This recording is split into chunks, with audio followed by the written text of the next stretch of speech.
कि सेल्स है क्या आखिर, मतलब आप किस नज़र से इसको देखते हैं? तो जब ऐसा चीज की जिसमें नीड और वांट पूरा हो सके, दोनों का बेनिफिट हो सके और एक तरह से एक ट्रांजैक्शन हो सके, इसी को सेल्स कहते हैं। और सर जो आज के टाइम में सेल्समैन हैं जैसे, बिल्कुल, तो उनके लिए ऐसी 3 चीजें बताइए जो जिसको फॉलो करके वो अपनी सेल्स थोड़ा कुछ कर सकें, बढ़ा सकें। जी, आपको भी अगर जो भी आप काम करना चाहती हैं उसको भी सेल करना चाहती हैं, ठीक है। तो यहाँ पे 2 चीजें फॉर्मूला है।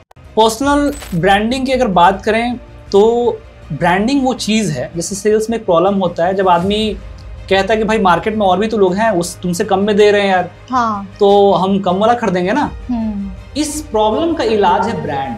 तो अच्छे तरीके से वायरल होने के लिए एपीजे अब्दुल कलाम जो हमारे राष्ट्रपति थे जी, एक बात कहा करते थे जो मुझे बहुत पसंद है कि सब लोग अच्छा काम करना चाहता है, फेमस होना चाहता है, लीडर बनना चाहता है, ठीक है, लेकिन गट्स सबके अंदर नहीं होता है। बिल्कुल, आप गलत के खिलाफ भी आवाज उठा के वायरल हो सकते हैं, लेकिन क्या आपके अंदर वो गट्स है? हिम्मत होनी चाहिए। हिम्मत है।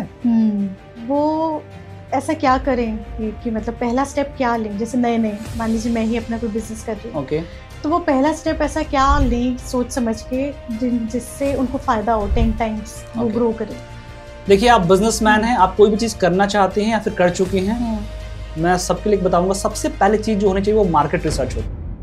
हेलो दोस्तों, welcome to my show raw and relatable with Sumbul में, जहां हम बात करते हैं रियल लोगों से और रियल प्रोफेशंस के बारे में। आज हमारे साथ है मिस्टर एनपी सूर्या, एक सेल्स ट्रेनर और बिजनेस कोच, जिनका सफर एकदम असली और रियल है। और अगर आपको सुनकर हैरत होगी, उनका ये सफर शुरू हुआ था फेल्ड बिजनेस से। जी हाँ, फेल्ड बिजनेस से। और उसी फेल्ड बिजनेस से उनको पुश किया अपनी गलतियों को ढूंढने के लिए और एक बेहतर बिजनेसमैन और सेल्स कोच बनने के लिए। आपको सुनकर हैरत होगी, आज वो कंपनीज में जाकर सेल्स ट्रेनिंग देते हैं, बिजनेसमैन लोगों की हेल्प करते हैं, उनके बिजनेस प्लान स्ट्रैटेजीज बनाते हैं। तो अगर आपको अपनी सेल्स बेहतर करनी है या आप एक बिजनेसमैन हैं जिसको अपना बिजनेस इंप्रूव करना है, अगर आप सिर्फ एक अच्छी इंफॉर्मेशन लेना चाहते हैं, तो ये पॉडकास्ट आपके लिए है। तो चलिए शुरू करते हैं आज का session mister NP Surya ji के साथ। वेलकम सूर्या सर हमारे शो में आने के लिए, raw and relatable with Sumbul में। थैंक यू सर, आपका बहुत बहुत स्वागत है। हमारे व्यूवर्स आपके बारे में थोड़ा जानना चाहेंगे, अगर आप थोड़ा सा हमें अपने बारे में बताएं तो।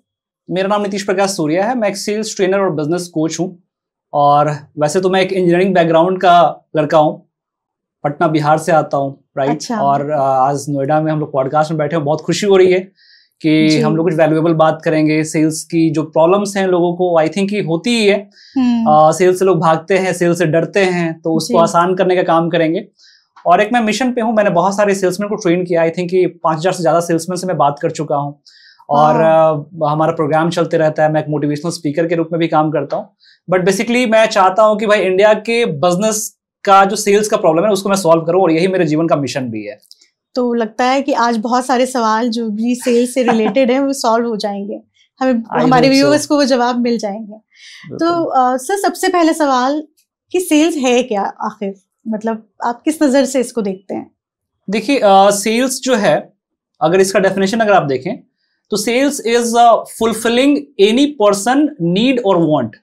किसी की इच्छा या जरूरत जी, 2 चीज होती है। एक तो जरूरत है, जैसे रोटी कपड़ा मकान जरूरत है, बिल्कुल, लेकिन अब मोबाइल, मैगी, ये सब क्या है, कुछ इच्छाएं हैं, आदमी को क्यूरियोसिटी आती है, कुछ भूख लगता है, कुछ ऐसा चटपटा पिज्जा आ गया, ठीक है।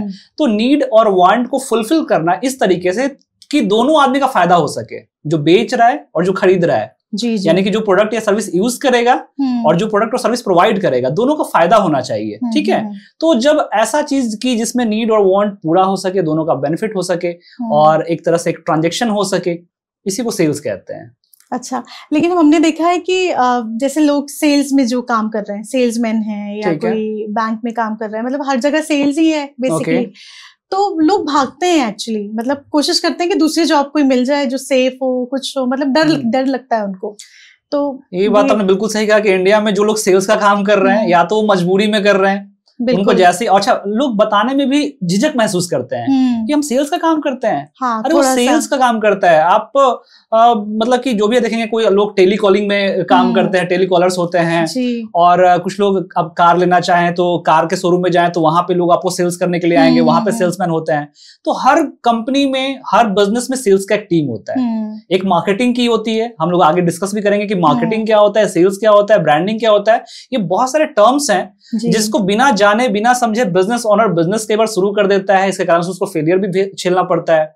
और पर्सनली मैं तो ये चाहूंगा कि आप होस्ट है, तो मुझे बहुत खुशी हो रही है कि आज आपने मुझे अपने शो पे बुलाया। तो मैं जानना चाहता हूं कि आपका क्या सेल्स में इंटरेस्ट है, या फिर आप समझना चाहती हैं, या फिर आपके अंदर ये जिज्ञासा क्यों है? सर इनिशियली डेज में जब मैं मतलब स्कूल में ही थी, स्कूल के बाद थोड़ा टाइम कॉलेज के लिए ब्रेक लिया था, तो मैंने टेली कॉलिंग की जॉब की थी। तो उसमें मैंने पर्सनल लोन्स और कार लोन्स बेचे हैं। ठीक है। ऑल्दो मैं अचीव कर लेती थी, बट एक प्रेशर होता था। सही बात है कि आपको टारगेट अचीव करना है। तो मतलब मैं अपना अगर बताऊं तो मुझे एक टाइम पे लगने लगा था कि यार अब बहुत हो गया, अब मैं सेल्स अब नहीं हो सकता भाई, कितनी कॉलें करोगे आप, कितना वो करोगे, क्योंकि आपको पता है सामने वाला जब आप कॉल करो तो कभी अच्छा रिस्पांस मिलता है और कभी कभी ज्यादातर तो मतलब बहुत ही अब अगर हमारे पास भी कॉल आती है तो हम बिजी होते हैं, हम बहुत बुरी तरह से रख देते हैं।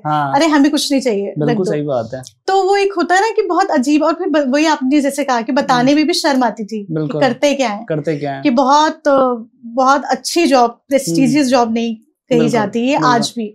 तो फिर सर मैंने फिर वो छोड़ दिया, मैंने कहा बस अब नहीं कर पाऊंगी मैं। तो ये था मेरा, तो ये कारण है जिसके कारण से मैं भाग गई सेल्स से भाग गई। और फिलहाल अभी आप क्या कर रही हैं? सर अभी तो मैं पॉडकास्ट कर रही हूँ। लेकिन अगर मैंने यूनिवर्सिटी में भी जॉब की है तो एडमिशंस में भी कॉल करनी पड़ती है। ठीक है।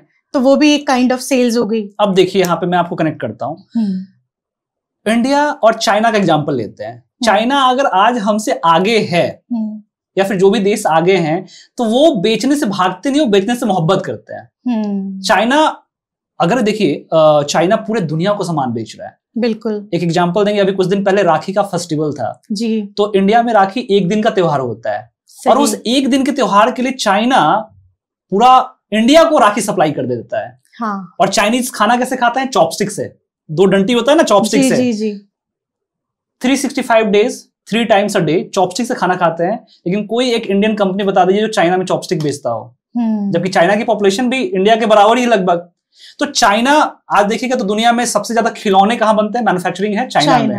मोबाइल के सारे सेमीकंडक्टर जो चिप्स वगैरह हैं वो सारा कहाँ बन रहा है? चाइना में। चाइना इवन गिफ्ट आइटम्स भी चाइना से, गिफ्ट आइटम्स चाइना का है, सारे इलेक्ट्रॉनिक्स सब कुछ वहीं का है। तो बनाने से काम नहीं हो रहा ना, वो बेच भी तो रहे हैं। हाँ, तो उनकी स्ट्रैटेजी कुछ होती होगी ना। स्ट्रैटेजी है, यही तो हम लोग इस पॉडकास्ट में बात करने वाले हैं कि वो सेल से मोहब्बत करते हैं। अगर आप कोई चीज बना रहे हैं, देखिए 2 चीज होता है बेचने के लिए, 2 ही चीज आपके पास होता है। या तो आप कोई सामान, कोई प्रोडक्ट है, जैसे माइक है, आप माइक बना रहे हो, आप फोन रख रहे हो तो फोन बना रहे हो, तो ये फोन बेचोगे, माइक बेचोगे, कुछ भी ऐसा सामान बेचोगे। किताब है, किताब रखा हुआ है, किताब बेचोगे, राइट। या फिर सर्विस है, जैसे कोई डॉक्टर है तो डॉक्टर कोई सामान तो नहीं बेचता, वो अपनी सर्विस बेचता है, राइट। कोई कलाकार है, वो अपना टाइम बेचता है, अपना कला बेचता है। तो प्रोडक्ट बेचेंगे या सर्विस बेचेंगे, 2 चीज हमको बेचना होता है। तो इस बेचने के सिद्धांत को समझना, उससे उसको जानना कि भाई इसमें क्या क्या चैलेंजेस है, कैसे हम बेच सकते हैं, कस्टमर से बात कैसे करेंगे, नया कस्टमर तक कैसे पहुंचेंगे,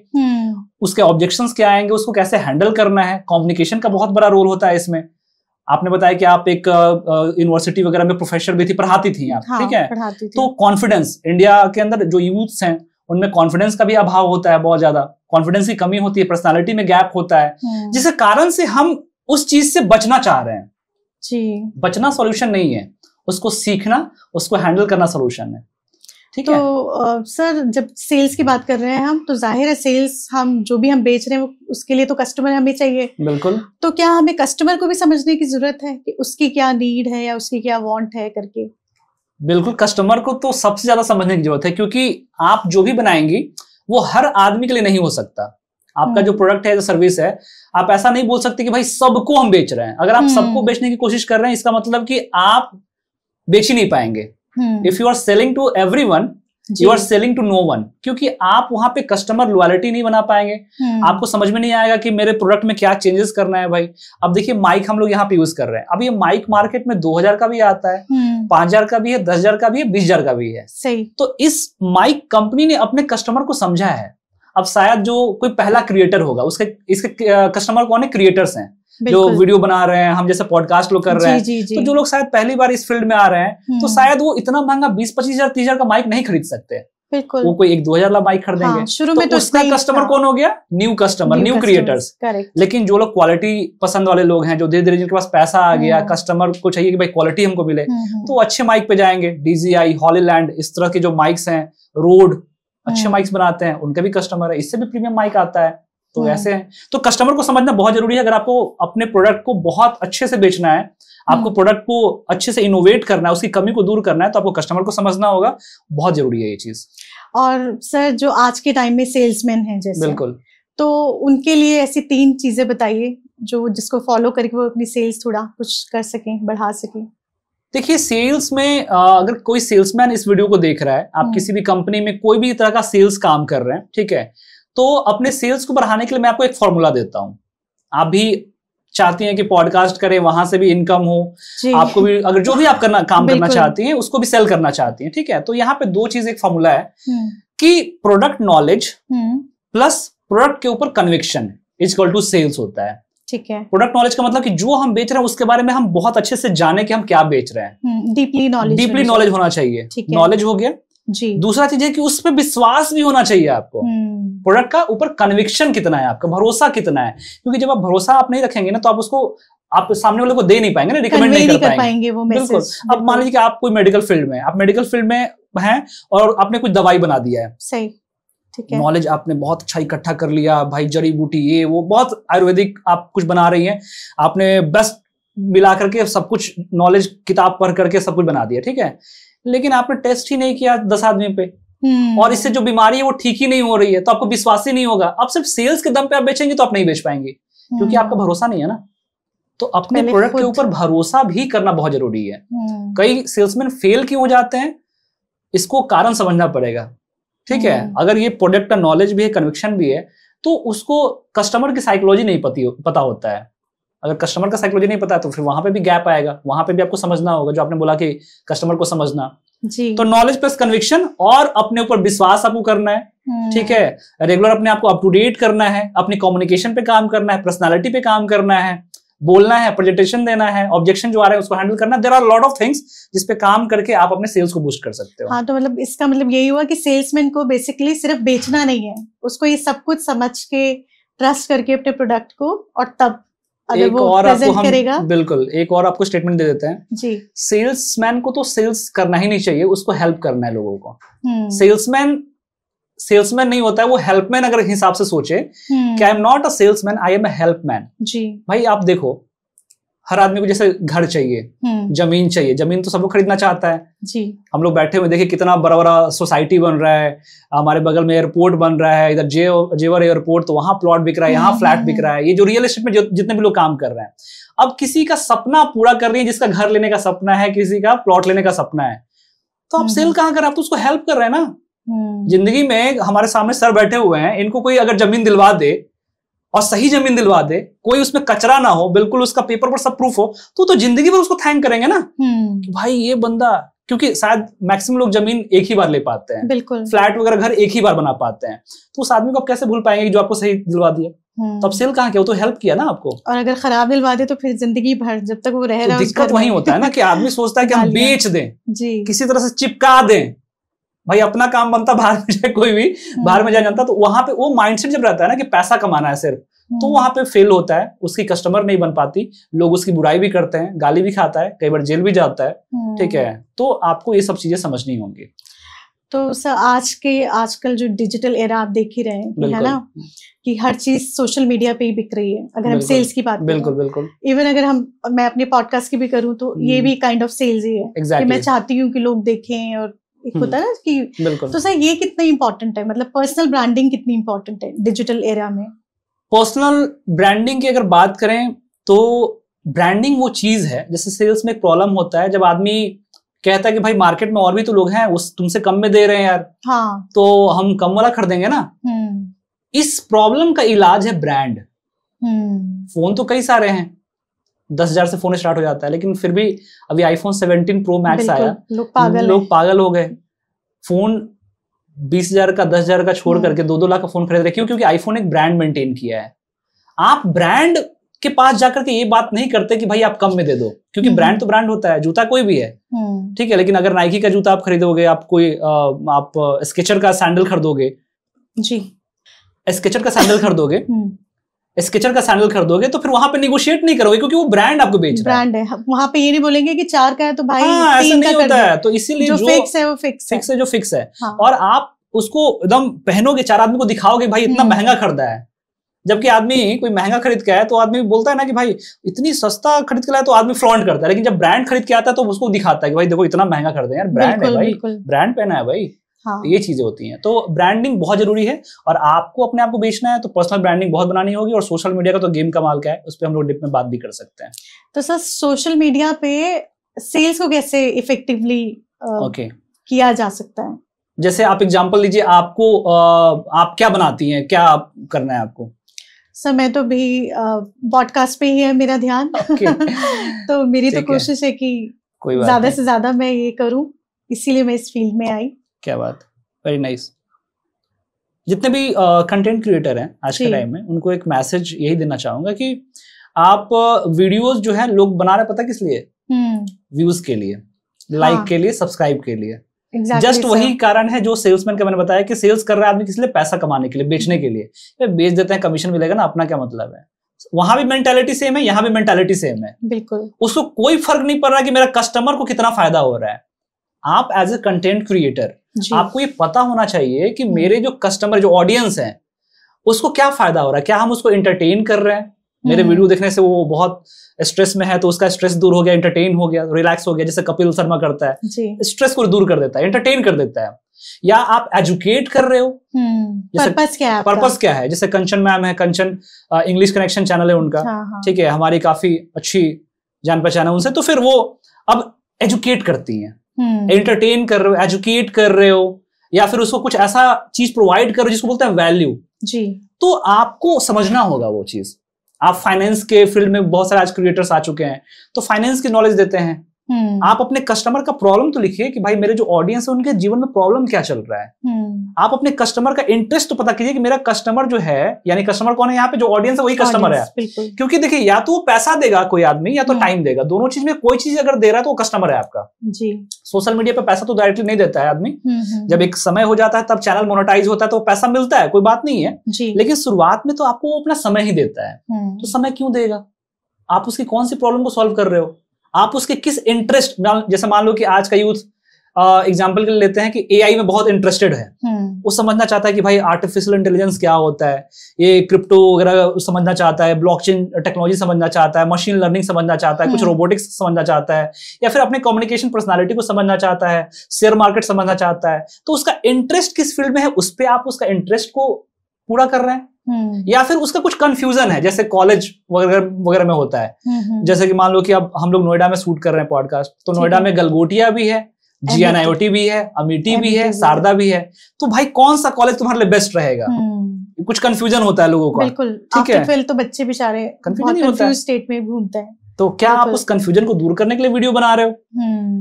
कोई ना कोई एक प्रॉब्लम तो सॉल्व कर रहे होंगे ना। प्रॉब्लम, इंटरेस्ट, कंफ्यूजन, इस फॉर्मूला को याद भी कर सकते हैं। इसको बोलते हैं PIC, PIC, problem, interest, confusion. अगर आप कंटेंट क्रिएटर हैं तो देखिए कि भाई मेरे जो ऑडियंस हैं उनका सोचिए कि कौन मेरे ऑडियंस है, वो कैसे दिखते हैं, क्या सोचते हैं, क्या पहनते हैं, वो नेट पे क्या सर्च करते हैं। इतना जब आप जानने लग जाएंगे तो उनके प्रॉब्लम क्या है, उनका इंटरेस्ट किस में है, उनका कंफ्यूजन किस विषय में है, उस पर आप वीडियोस बनाना स्टार्ट कर देंगे और आपको लोग पसंद करना स्टार्ट कर देंगे। फिर आपसे पूछेंगे, कमेंट करेंगे कि मैम ये वीडियो चाहिए, ये बताइए कि ये कॉलेज कैसा है, ये देहरादून में कॉलेज कैसा है, ये साउथ में जाना चाहते हैं, कौन सा कॉलेज बेस्ट रहेगा। जब इतना करने लग जाए तो समझिए कि आपका काम हो रहा है। तो सर इसी से रिलेटेड है, जो सब कई सवाल रहता है सोशल मीडिया से, अगर मैं अपनी भी बात करूं कि वायरल कैसे हुआ जा सकता है, सर इसके बारे में कुछ है कि वायरल कैसे हुआ जाए? ये सपना जो भी क्रिएटर है सबका सपना होता है कि वायरल हो जाओ बस। सही बात होता है ना कि जुमा 8 दिन नहीं हुए शुरू करे, बट ये सपना मेरे ख्याल से सभी देखते हैं। सभी देखते हैं। हाँ। एक दिन मेरा वीडियो वायरल होगा, हालांकि अभी सर्दी का समय स्टार्ट हो रहा है और वायरल हो ही जाता है आदमी को लेकिन आदमी वो वाला वायरल नहीं चाहता है, आदमी वो वायरल नहीं चाहता। आदमी चाहता है कि भाई नेट पे मेरा वीडियो ट्रेंड करे, सोशल मीडिया पे वायरल कैसे हो, क्या बात है जी। तो वायरल के लिए तो कई लोग क्या करते हैं, बहुत सारा इसमें स्टंट भी करते हैं, जिसको पब्लिसिटी स्टंट बोलते हैं। कुछ झूठी खबर फैला देंगे, किसी बड़े आदमी के खिलाफ कोई निगेटिव वीडियो बना देंगे, कोई कंट्रोवर्शियल वीडियो बना देंगे। वायरल होना बहुत आसान है आज के टाइम में, लेकिन पॉजिटिव तरीके से वायरल होना बड़ा कठिन काम है आज के टाइम में। वायरल तो भाई आप स्टार्ट कर दीजिए ना, मोदी जी को गाली देना, किसी भी बड़े आदमी को उठा लीजिए और उसके खिलाफ वीडियो बनाना स्टार्ट कर दीजिए, आप वायरल हो जाएंगे। क्योंकि वहां उनके जो फैन फॉलोअर्स होंगे वो आपको कमेंट करना स्टार्ट कर देंगे, आपको गाली देना स्टार्ट कर देंगे, आप हो गए, क्योंकि आपका एंगेजमेंट बढ़ गया है। और फिर वो शेयर भी हो जाएगी, भैया गालियां देने के लिए वो बिल्कुल गैंग अप होके। मतलब अभी बिहार का एक वीडियो बहुत वायरल हुआ था, आपने सुना भी होगा। पंचायत का एक नॉर्मल आदमी के पास एक बड़े नेता का फोन आता है जी, और वो नेता बोल रहा था कि हाँ हम ये बोल रहे हैं, तो बोलता कि हाँ बोलिए, तो गुस्सा जाता, बोलता है कि अरे हम इतने बड़ा नेता बोल रहे हैं और तुम ऐसे बात करेगा कि बोलिए तो बोला कि ठीक है तो क्या करें, बताइए क्या काम है। अरे अब तुम जिंदा नहीं बचेगा, मतलब बहुत उसको वो फील हुआ। तो वो वीडियो इतना वायरल हो गया कि आज तक और बहुत सारे न्यूज पे वो ट्रेंड आया कि भाई ये देखिए पंचायत के एक आदमी को ऐसे ऐसे नेता का फोन आया। तो वायरल होना जो है, पहले तो अगर आप सही काम करें तो लोग आपको वायरल करेंगे, ठीक है, लेकिन अच्छे तरीके से वायरल होना बड़ा कठिन रास्ता। जैसे बोलते हैं ना, कठिन रास्ते पे मैम संघर्ष तो ज्यादा है। ये तो है सर। बुरी तरीके से आप देखिए, आप किसी को गोली मार दीजिए, आप होगा न्यूज में वायरल है, सब जगह आप ही का खबर छप रहा है, लेकिन आप तो नहीं चाहते ना वैसे वायरल होना, कोई नहीं चाहता है। तो अच्छे तरीके से वायरल होने के लिए एपीजे अब्दुल कलाम जो हमारे राष्ट्रपति थे जी, एक बात कहा करते थे जो मुझे बहुत पसंद है कि सब लोग अच्छा काम करना चाहता है, फेमस होना चाहता है, लीडर बनना चाहता है, ठीक है, लेकिन गट्स सबके अंदर नहीं होता है। बिल्कुल, आप गलत के खिलाफ भी आवाज उठा के वायरल हो सकते हैं, लेकिन क्या आपके अंदर वो गट्स है? हिम्मत होनी चाहिए। हिम्मत है।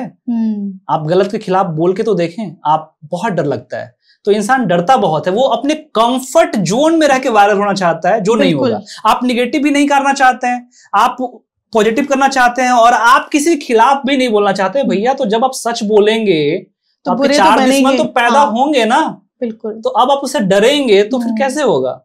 बहुत कहते हैं कि अगर जो सच नहीं बोल रहा तो उसका दुश्मन नहीं है, तो मतलब वो सही आदमी नहीं है। बिल्कुल, सच आदमी का दुश्मन तो है, उसको तो एक चीज तो रेडी रहना होगा उसको, तो भाई थोड़ा डर का तो सामना करना पड़ेगा, डर सबको लगता है, लेकिन सच बोलने की हिम्मत और बहुत सारी चीजें हैं। आप बहुत सारे वीडियोस बना सकती हैं, लेकिन आप वायरल होने के लिए शॉर्टकट में ना पड़े, क्योंकि जो भी वायरल आज जिसको देख रहे हैं आप, वो वायरल एक दिन का नहीं है। बिल्कुल, वो बहुत लंबे समय से उसने मेहनत किया है, लेकिन हमें क्या दिखता है कि रातों रात सक्सेस, किसका वीडियो ट्रेंड हुआ, भाई उसका कौन सौवां, मतलब हो सकता है कि उसका 201वां वीडियो वायरल हुआ हो, और अभी आदमी मुश्किल से 1 साल कंटेंट बनाता है और सोचता है कि वायरल नहीं हो रहा, व्यूज नहीं आ रहा है, परेशान हो जाता है। आप 1 साल तो बहुत ज्यादा कह रहे हैं, 1 महीने ही बना के उसको लगता है कि वायरल क्यों नहीं हो रहा। वायरल क्यों? अगर मैं अपनी बात करूं, मैं और मेरा बेटा इंस्टाग्राम पे फनी रील्स बनाते हैं। ओके। हम 10 मिनट बाद ही हम देखना शुरू कर देते हैं कितने व्यूज हैं, मतलब एक ये मेंटालिटी है। ओके। तो ये तो नहीं हो सकता ना कि आप एकदम से कुछ हो जाओ फिर हम छोड़ देते हैं, फिर हम जागते हैं। तो मतलब उसके लिए कंसिस्टेंसी तो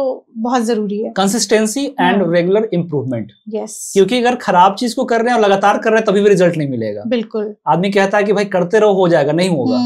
करते रहो और इम्प्रूव करते रहो, और देखो नहीं कि कितने व्यूज मिल रहे हैं। नहीं वो तो ठीक है, आदमी देख लेगा, लेकिन क्या होता है ना कि वीडियो आप देखिए, लेकिन इसके लिए मत देखिए कि व्यूज कितने हैं जी, इसके लिए देखिए कि हमने कहाँ गलती करी, अगले वीडियोस में हम क्या सही कर सकते, इसलिए देखिए। बिल्कुल, व्यूज के लिए नहीं, लाइक के लिए नहीं, शेयर करने के लिए। लोग कमेंट करते हैं, भेजते हैं अपने दोस्तों, भाई प्लीज ये वाला शेयर कर देना, ये शेयर कर दो, इस पे कमेंट नहीं किया, हम तुम्हारे वीडियो में कमेंट करते हैं, तुमने नहीं किया।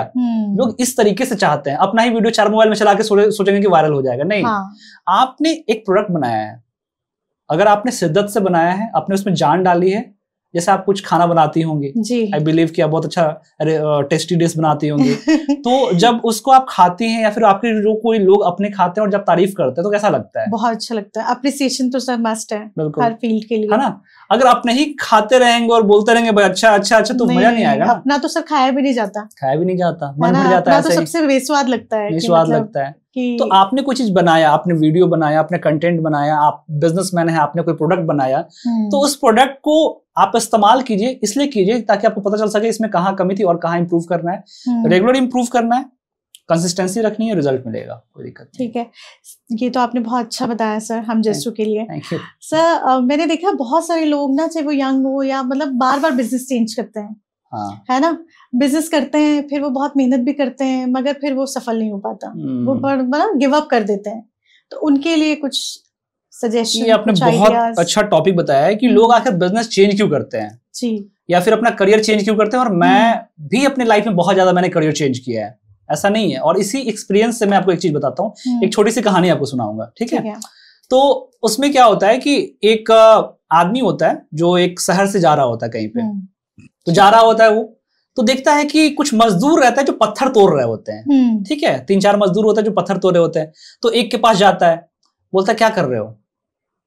तो जो मजदूर होता है बोलता है पागल उगल हो गया है क्या, दिखाई नहीं दे रहा क्या कर रहे हैं? तो ना गर्मी में मतलब तोड़ रहे हो, तुम हमसे पूछ रहे हैं कि क्या कर रहे हैं? तो सोचता है कि भाई गर्म आदमी, आगे बढ़ जाता है, ठीक है? फिर दूसरा मजदूर मिलता है उसको, वो भी पत्थर तोड़ रहा होता है। उसके पास जाके बोलता है कि भाई क्या कर रहे हो? खड़ा होता बोलता है भैया क्या करेंगे, कुछ ना कुछ तो करना ही है, बीवी बच्चा है, घर चलाने के लिए कुछ ना कुछ तो करना ही पड़ता है, मेहनत मजदूरी कर रहे हैं किसी तरह से। तो फिर आगे बढ़ जाता है, तीसरा आदमी मिलता है। तीसरा आदमी मिलता है तो पूछता है उसके पास जाके भाई क्या कर रहे हो? तो एकदम खड़ा होता है, पसीना पोंछते हुए, चेहरे पे स्माइल, चेहरा स्माइल है, पसीना पोंछ रहा है, बोलता है भैया यहाँ मंदिर बन रहा है, भव्य मंदिर बना रहे हैं। आप समझिए कि मस्जिद बन रहा है, भव्य मस्जिद बना रहे हैं। तो कितना उसको, तीनों सेम काम कर रहा है, सोच के देखिए, तीनों लोग क्या कर रहे हैं? पत्थर तोड़ रहे हैं। प्रेजेंट करने का तरीका, तीनों का सोचने का और समझने का तरीका अलग है। कोई काम हम छोड़ देते हैं, पता है उसका कारण क्या है? क्योंकि हमारा काम को करने का जो पर्पस है ना, वो कमजोर होता है। हाँ।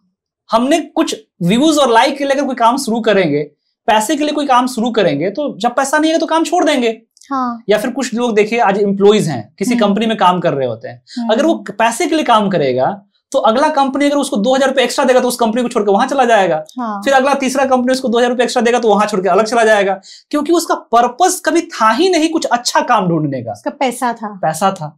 यहाँ पे जैसे क्या वो पत्थर तोड़ रहा है। तो आप कोई भी काम शुरू करें उसके पहले ये जरूर एनालिसिस करें कि ये हम काम कर क्यों रहे हैं। जैसे मैं ट्रेनिंग इंडस्ट्री में मैं ट्रेनिंग देता हूँ, तो ट्रेनिंग पैसा के लिए नहीं देता हूं ना भाई, मेरा दर्द है, बिजनेस को बंद होते मैंने देखा है, सेल्स को फेल होते मैंने देखा है, तो आप वो शेयर करना चाहते हैं, वो हम उसको सही करना चाहते हैं। मैंने अपने दोस्तों का कैफे बंद होते देखा, मैंने अपना ही खुद 2-3 बिजनेस मैंने किया, वो बंद होते देखा। मैं एक इंजीनियरिंग बैकग्राउंड का, मैंने बताया कि मैं इंजीनियरिंग बैकग्राउंड का आदमी हूँ, मैंने कोई MBA नहीं किया है, लेकिन मैं बिजनेस कोचेस के साथ बैठ रहा हूँ, उनसे बिजनेस सीख रहा हूँ ताकि मैं किसी एक भी ऐसे बिजनेस को बंद होने से रोक सकूं।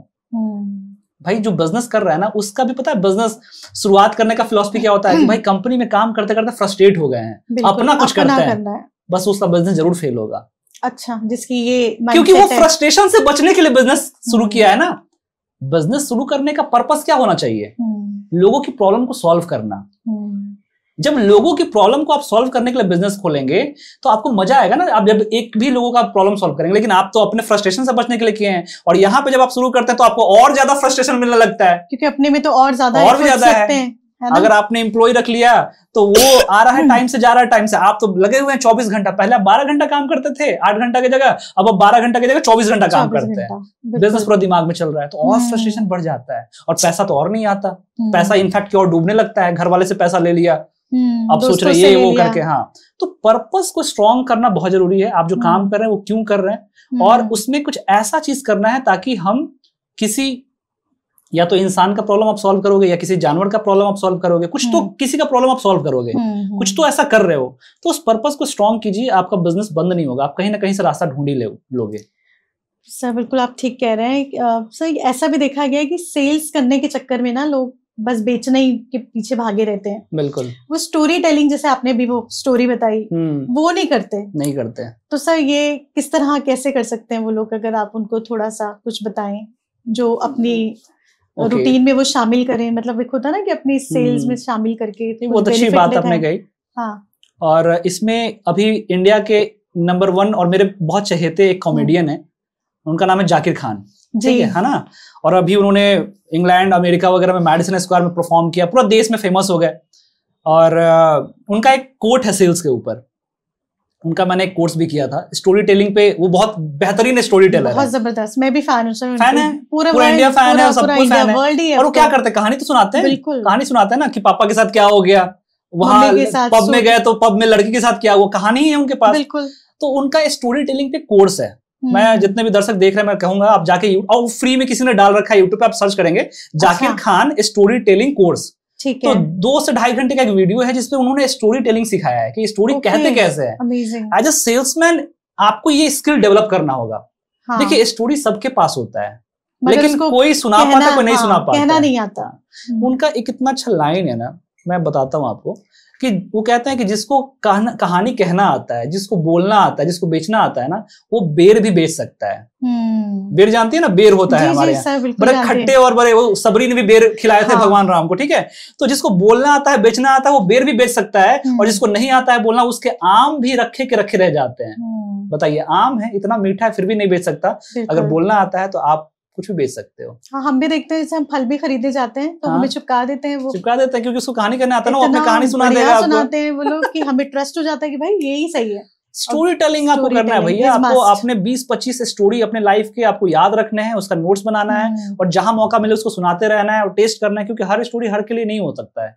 क्योंकि कहीं आपकी स्टोरी काम करेगी, कहीं आपकी स्टोरी काम नहीं करेंगी। आपको क्या इंप्रूव करना है, थोड़ा सा उसको इम्प्रोवाइज भी करना होगा, अपने हिसाब से उसमें मिर्च मसाला थोड़ा डालना होगा।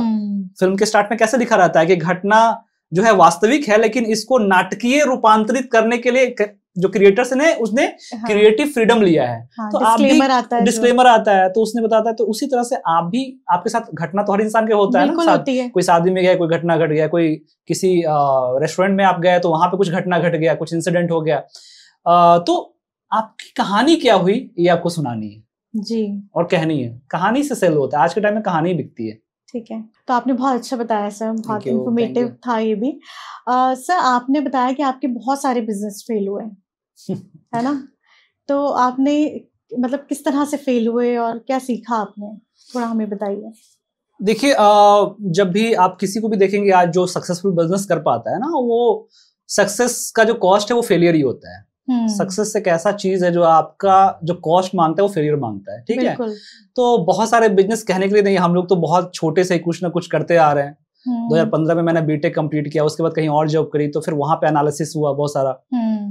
हमने फिर एक कंपनी में एज अ को-फाउंडर जॉब किया, वहां पे किसी कारण से बिजनेस फेल हुआ। हमारे दोस्त ने एक जयपुर में कैफे स्टार्ट किया था, वहां पे कोविड का इम्पैक्ट रहा, उसके कारण से बिजनेस फेल हुआ। तो फेलियर इनफैक्ट की फेलियर नहीं है, वो एक माइलस्टोन होता है जो आपको करना होता है। बशर्ते मेन लेसन यहाँ पे ये है कि जो भी मेरे बिजनेस में फेलियर मिले, जो भी मुझे लाइफ में स्ट्रगल मिला, जो भी चैलेंजेस मिला, उससे मैंने एक चीज समझ लिया कि मुझे इसको अच्छे से समझना होगा। 2 रास्ते हो सकते थे मैम, या तो मैं हमेशा के लिए बंद कर देता कि नहीं भाई अब तो करना ही नहीं है, या फिर दूसरा रास्ता कि भाई अब तो इसको अच्छे से समझना होगा, ये बार बार कैसे हो रहा है, किसी इंसान के साथ अगर कोई चीज बार बार हो रहा है ना, इसका मतलब कि कोई चीज है जो ईश्वर अल्लाह उसको सिखाना चाह रहा है, बट वो नहीं सीखना चाह रहा है।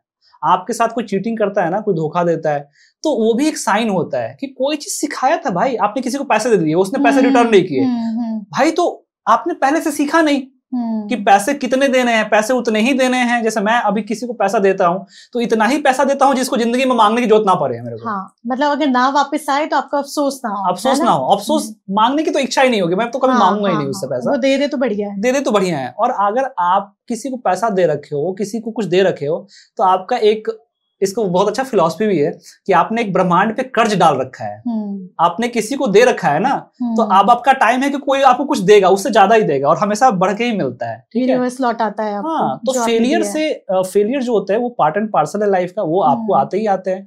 कोई भी आदमी जो कुछ करने की कोशिश करेगा उसको सेटबैक्स मिलेगा, उसको फेलियर मिलेगा ही मिलेगा। कुछ नहीं मिल रहा है इसका मतलब कोई कुछ नया ट्राई नहीं कर रहा है, या फिर ये हो सकता है कि वो अपने कंफर्ट जोन में खेल रहा है, बिल्कुल। अब जितना चादर उतना ही पैर पसारना है, भाई क्यों नहीं हम थोड़ा सा बड़ा भी कर सकते हैं चादर, हम महंगे चादर भी ले सकते हैं, अपना पलंग भी बड़ा कर सकते हैं। तो अगर आप अपने अनकंफर्टेबल जोन में जाएंगे, कुछ करेंगे, तो आपको डर लगेगा, आपको सेटबैक्स मिलेंगे, आपको रिजेक्शन मिलेगा। तो ये सब से आपको एक्सेप्ट करना है, क्योंकि सपोर्ट नहीं मिलेगा। कितनी बार तो ऐसा भी होता है कि सपोर्ट नहीं मिलता, उसकी वजह से भी लोग डीमोटिवेट हो जाते हैं। बिल्कुल। एक बड़ा अच्छा लाइन है कि ईश्वर अगर आपको चाहता है कि आप मैराथन रेस जीते, तो आपको मेडल नहीं देगा, वो आपको जूते देगा। जी बिल्कुल। आपको अच्छे से अच्छे जूते देगा ताकि आप दौड़ सको, प्रैक्टिस कर सको। मेडल आपको कैसे पहना सकता है भाई? वो तो बिना दौड़े तो नहीं मिलेगा। बिना दौड़े तो नहीं मिलेगा ना। आपके पास था, वो आपको जूते दे दिया, अब आपको पकड़ना है कि भाई मेरे पास है कि नहीं है। अब हमने बना दिया, हमने बैठ लिया, आपके पास क्वेश्चंस आ गए भी है, तो आपके ऊपर में कितना रिसर्च करते हो, कितना उसमें डीप जाते हो, ये आपके ऊपर, आपकी मेहनत के ऊपर है। बिल्कुल। तो ये तो हमारे ही है। तो जैसे आपने से बताया कि फेलियर्स तो आते ही हैं, आप किसी भी राह पे चलो, चाहे वो बिजनेस हो या कुछ हो, है ना। बिल्कुल। तो फेलियर्स तो आते ही हैं, लेकिन सर उसमें ना बंदा डीमोटिवेट हो जाता है ना, अरे गिव अप करने का सोचने लगता है। तो अपने आप को मोटिवेटेड रखने के लिए किस तरह से आपने क्या किया था सर? आप अपना बताएं ताकि हमारे व्यूअर्स को भी थोड़ी सी मोटिवेशन मिले। मैम देखो, हम लोग तो इंसान हैं, आप भी इंसान हैं, जितने भी हैं देख रहे हैं इंसान हैं। तो इंसान में कुछ गुण जो है ना वो प्राकृतिक आता है। प्यार वो किसी न किसी के लिए आएगा ही आएगा। गुस्सा वो हमारा नेचर है, हमारा किसी न किसी के लिए गुस्सा आएगा ही आएगा। इमोशनल हम लोग हैं ही, ठीक है। फेलियर हमको मिलेगा ही मिलेगा, आशीर्वाद भी मिलेगा, सब कुछ मिलेगा। तो ये इंसान का नेचर है। हम लोग अगर इस शरीर में है तो ऐसा है, तो ये चीजें होती हैं हम लोग के साथ। अब मेन बात ये है कि होता क्या है कि जब उसको ऐसा चीज होता है तो अगर उसका है कि भाई ऐसा उसने सोच के रखा था कि नहीं ऐसा होगा, हो ही नहीं सकता है, तो उसने गलत एक्सपेक्टेशन सेट करके रखी। गलत एक्सपेक्टेशन के कारण बहुत ज्यादा दुख हो जाता है, ठीक है। या फिर उसने रिस्क लेना है, मैं बोलता हूँ रिस्क का सपोर्ट करता हूँ, रिस्क लेना आपको चाहिए, रिस्क लेना चाहिए, लेकिन कैलकुलेटेड रिस्क लेना है। आपने बिजनेस शुरू किया, आपके पास पैसे 1 लाख ही थे और आपने बहुत बड़ा ख्वाब देख लिया कि हम रेस्टोरेंट खोलेंगे तो सबसे बेस्ट रेस्टोरेंट ही खोलेंगे, हम 50 लाख लगा के ही सबसे बेस्ट जगह पे ही खोलेंगे। तो आपको जो नुकसान होगा तो आप वहां बच नहीं पाएंगे, आपको तो सुसाइड करना पड़ेगा। बिल्कुल। आपके पास अगर बजट 1 लाख का था तो आप कुछ 80,000 50,000 में कुछ स्टार्ट करते, ताकि आपके पास 2 बार फेल होने का मौका मिलता, बैकअप कुछ बैकअप रहता, कुछ मौका मिलता। क्योंकि जब बिजनेस करता है आदमी, कोई भी चीज करता है, तो एक बार में सफलता नहीं मिलती। बहुत सारे लोग ऐसे होंगे जो कॉम्पिटिटिव एग्जाम्स की तैयारी करते हैं, एक बार उनका सिलेक्शन नहीं होता, वो छोड़ देते हैं प्रिपरेशन। भैया कई लोग लगे रहते हैं। तो हम इसका भी सपोर्ट नहीं कर रहे हैं कि आपको लगे रहना है, आपको चेंज भी करना है रास्ता। अहमदाबाद में एक प्लेन क्राइसिस अभी हुआ था कुछ दिन पहले, तो उसमें बड़ा अच्छा एक लाइन है कि अगर आपको ये पता चल जाए कि ये प्लेन दुर्घटनाग्रस्त होने वाली है, तो क्या आप सिर्फ इसलिए बैठ जाओगे क्योंकि आपने 6,000 का टिकट ले रखा है? नहीं ना, बिल्कुल नहीं ना। Cost of life is always higher than the any plane ticket, right. तो आपको ये भी पता होना चाहिए कि भाई कब किस ट्रेन से उतरना है। जैसे मान लो आप कहीं जा रहे हो, गलत रास्ते पे चल दिए, तो आप जितना देर करेंगे उतरने में, उतना ही आपकी रिटर्न वापस बुरा मुश्किल हो जाएगा, मुश्किल देर लगेगी उतना ही वापस आने। अब ये मोटिवेशन इंडस्ट्री भी है, कुछ लोग कहते हैं नहीं लगे रहो, ये भी गलत है। भाई इंसान के अंदर दिमाग दिया है भगवान ने, उसको समझना चाहिए कि हमको कब वापस भी आना है, बिल्कुल, और उसको कंसिस्टेंसी भी रखना है। तो पहला चीज मैंने इसमें बोला कि अपने औकात के हिसाब से बिजनेस करो। आप जहां हो वहां से स्टार्ट करो, और ये नहीं कि भाई अपने शुरू करने के लिए 10 दोस्तों से सबसे 2-2 लाख रुपए कर्जा उठा लिया, बैंक से कर्जा ले लिया, अब आपको वही परेशानी हो गई, स्ट्रेस में चले गए। नहीं करना है। सो ही नहीं पाएंगे आप। अरे आप जब बिजनेस करने जा रहे थे तो क्या आपने कभी किसी आप हो सकता है कि 2 महीने के लिए किसी रेस्टोरेंट में काम कर लेते, तो आइडिया लग जाता कि कहाँ पे क्या गलती होती है, भाई कैसे मैनेज करेंगे। बहुत सारे रेस्टोरेंट ऑनर इसको देखेंगे वीडियो को। तो रेस्टोरेंट बिजनेस में क्या होता है कि फूड जो है बहुत खराब होता है। अब आपको आइडिया ही नहीं है कि हमारा कितना माल बिकेगा, और आपने पत्ता गोभी ये वो बहुत सारा चीज मंगा लिया और 2 दिन में सब सड़ गया, गल गया, आपका वेस्टेज हो गया। और आपको ये भी नहीं पता होना चाहिए कि भाई अभी फेस्टिवल आ रहा है, तो मान लो कि फेस्टिवल में दुकान बहुत चलेगी, जैसे दशहरा वगैरह होता है, कोई ईद वगैरह होता है, तो सामान बहुत ज्यादा बिकता है। तो आपको पता होना चाहिए ना कि अच्छा माल ज्यादा बिकने वाला तो हम ज्यादा मंगाएंगे, कम रहेगा तो कम मंगाएंगे, छुट्टी है तो छुट्टी के दिन कम बिकेगा तो ऐसे करेंगे। तो ये सब आपको सोचना है, रिस्क लेना है, लेकिन कैलकुलेटेड रिस्क, इस वर्ड को याद रखना है कि risk should always be calculated. Sir मैंने ये भी बहुत देखा है, मेरे फादर ने भी एक रेस्टोरेंट रन किया था, वो बहुत चलता था, चलता था, मगर फिर भी उनको बंद करना पड़ा क्योंकि उनको फायदा नहीं हो रहा था। अब ये क्या हुआ समझ में नहीं आया, मतलब एक होता है ना कि अच्छा खासा चलता था। अच्छा, हालांकि कहते हैं कि अगर फूड बिजनेस जिसका चल जाए, हाँ, उससे ज्यादा पैसा कहीं नहीं है जिसका फूड बिजनेस चल जाए। खोला था उन्होंने, यही सोच के खोला था, और हाँ, चलता भी था, बोल रही हैं। चलता भी था, मतलब ऐसा नहीं था कि कोई आता ही नहीं था, ऐसा नहीं था, ऐसा नहीं था, मतलब अच्छा था कि अच्छा। देखिए ये तो बात जहां तक मैं समझ पा रहा हूँ कि ऐसा नहीं होगा कि बहुत चलता होगा, चलता होगा, बस चलने लायक ही चलता होगा, इतना ही चलता होगा कि रेंट वगैरह दे पाए, अपने स्टाफ को सैलरी वगैरह दे पाए। तो उनको क्या करना होता है, मैं तो नहीं ज्यादा जानता उनके बारे में, आप ज्यादा जानती हैं, आप जरूर अपने। तो वो नहीं है इस दुनिया में, अब नहीं है, चलिए कोई बात नहीं, लेकिन जो भी लोग देख रहे हैं तो पहले उन्होंने कभी किया था। ओके, कोई बात नहीं। सबसे बड़ी सीख भी वही रहती है जो उन्होंने किया, तो उसमें क्या होता है कि आपको थोड़ा समझना पड़ता है क्या मेरा जगह सही है, क्या जो हम दे रहे हैं, जो हमारे कस्टमर आ रहे हैं, जो चाह रहे हैं वो दे पा रहे हैं। कई बार आपको प्राइस बढ़ाना भी पड़ता है, कई बार प्राइस घटाना भी पड़ता है, कस्टमाइज करना पड़ता है, तो उस सब चीजों से स्ट्रैटेजी के साथ, हाँ, स्ट्रैटेजी के साथ करना होता है। कई बार लोग बहुत पैशनेट होते हैं कि नहीं हम कर लेंगे और बिजनेस शुरू कर देते हैं, लेकिन सिर्फ पैशन से नहीं होगा, वहां पे आपके पास ऐसा भी लोग होना चाहिए जो स्ट्रैटेजी वाइज हो, बहुत ज्यादा एक्सपीरियंस्ड हो, बहुत ज्यादा इमोशनल भी आप रहेंगे तो वहां पे भी कमजोर पड़ जाएंगे। तो बिजनेस में इमोशनल आदमी की भी जरूरत है, लॉजिकल आदमी की भी जरूरत है, कैलकुलेटिव आदमी भी चाहिए, वहां पे कस्टमर बनाने वाला भी चाहिए, माल को बेचने वाला भी चाहिए, बनाने वाला चाहिए, तो हर तरीके का चीज है, बहुत कमाल का चीज है ये। सर ये तो आपने मेरा पर्सनली वो क्वेश्चन हल कर दिया। अच्छा, अभी आपने कहा कि सेल से भागना मतलब ग्रोथ से भागना, बिल्कुल, इसके बारे में सर बताइए इसका थोड़ा सा। देखिए सेल्स जो है वो बैकबोन है। आप आज हम लोग इस स्टूडियो में बैठे हुए हैं और बहुत अच्छा ध्रुव भाई ने स्टूडियो बनाया है, लेकिन क्या सिर्फ बना देने से यहाँ का रेंट निकल जाएगा? नहीं निकलेगा ना, इसको बेचना पड़ेगा। एक सेल्स की टीम होगी जो कॉल करेगी, जो भी लोग पॉडकास्ट करना चाहते हैं यहाँ पे आएंगे, या कोई वीडियो बनाना चाहता है, अपनी मार्केटिंग करना चाहता है, ब्रांडिंग करना चाहता है, तो दुनिया जो है मैन्युफैक्चरिंग से नहीं चलती, कोई चीज बनाने से दुनिया नहीं चलती। आपको उस चीजों को जो बनाया है उसको बेचना है। कैश फ्लो, हम लोग वर्ड यूज करते हैं, कैश फ्लो।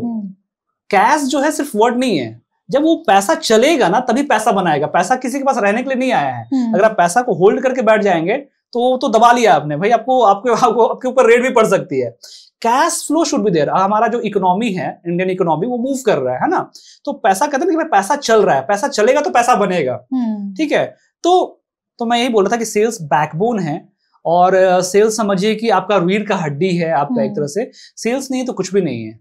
ठीक है, आप जो एक कंपनी में अगर 100 एम्प्लॉइज हैं, उसमें HR डिपार्टमेंट भी है, फाइनेंस भी है, ऑपरेशन के लोग भी है, प्रोडक्ट भी है, रिसर्च के लोग भी है, उन सबको पैसा कहाँ से आ रहा है?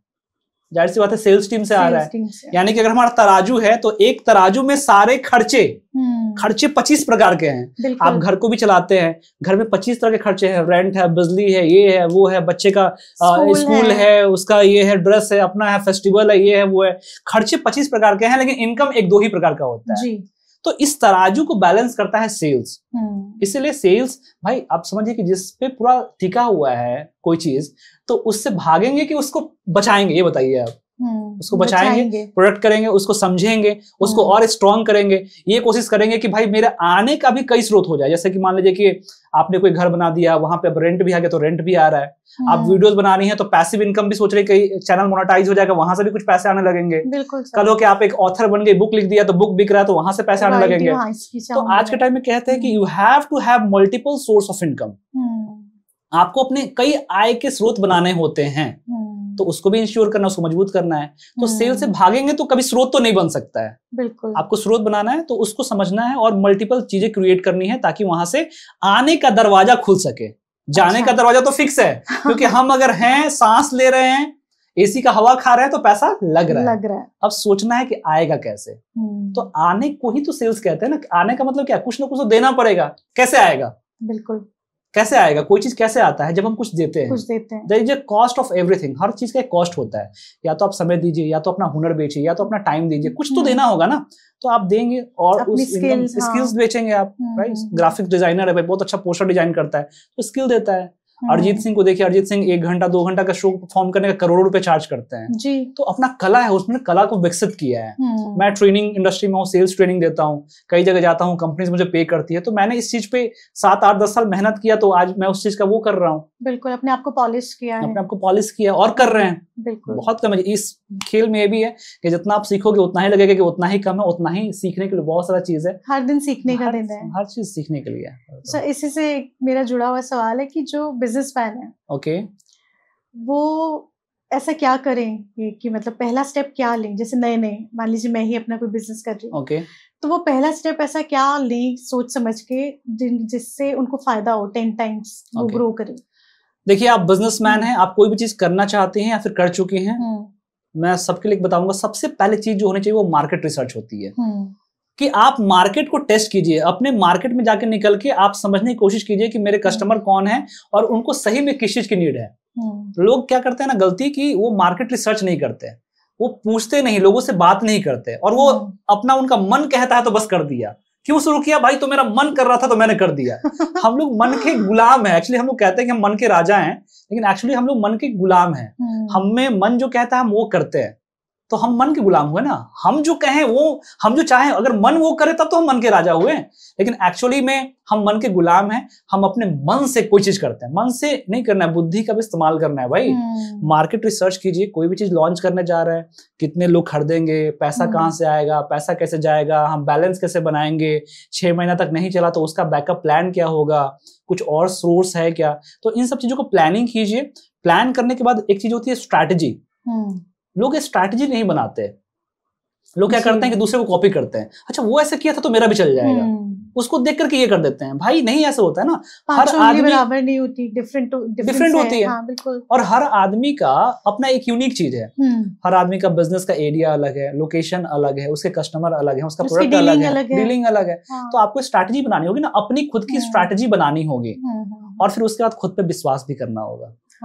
Self-confidence is also very important. You have to believe on yourself. Exactly. क्योंकि सबसे बड़ा प्रोडक्ट यहाँ पे आप ही हैं, चाहे वो कुछ भी करें आप। जब आप अपने पे विश्वास करेंगे तभी आगे बढ़ पाएंगे। बिल्कुल। और आपको मैंने फॉर्मूला भी बताया था कि प्रोडक्ट नॉलेज प्लस प्रोडक्ट के ऊपर conviction is equal to sales. आप सेल्स हो जाएगा। हाँ। सर हमने टेली कॉलिंग की शुरू में बात करी, है ना?